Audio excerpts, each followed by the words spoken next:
Hello বন্ধুগণ, ঋতু পরিবর্তনের সময় সর্দি কাশি বা নাক বন্ধ হয়ে গেলে ওষুধ খাওয়ার আগে আজই ট্রাই করুন এই আয়ুর্বেদিক পদ্ধতিটি। আয়ুর্বেদের মতে অতিরিক্ত ঠান্ডা খাবার কফদোষ বেড়ে যাওয়ার কারণে সর্দি কাশি হয়।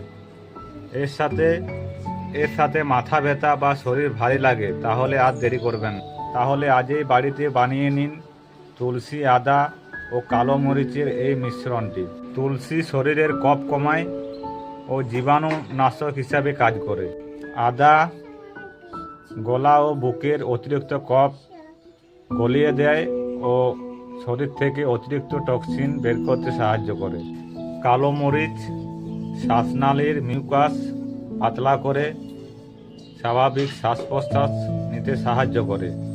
এই মিশ্রণটি তৈরি করার নিয়মটি হলো 2 কাপ জলে 8 থেকে 10টি তুলসী পাতা, 1 ইঞ্চি আদার টুকরো, 5 থেকে 6টি কালো মরিচ নিয়ে গরম জলে ফোটান। তারপর সেটি আধ কাপ থাকা অবস্থায় নামিয়ে নিয়ে ছেঁকে নিয়ে গরম অবস্থায় 2 থেকে 3 বার পান করুন।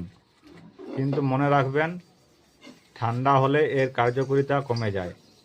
সুস্থ থাকতে ঠান্ডা পানীয় ও জুটজাত ও ভাজা পোড়া খাবার এড়িয়ে চলুন।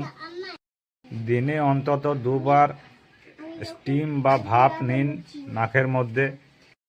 সুস্থ থাকতে আয়ুর্বেদের সাথে থাকুন। আমাদের এই ভিডিওটি ভালো লাগলে অবশ্যই লাইক করে, শেয়ার করে, সেভ করে রাখুন। অবশ্যই আমাদের পেজটিকে ফলো করে আমাদের চ্যানেলটিকে সাবস্ক্রাইব করুন। থ্যাংক ইউ বন্ধুগণ।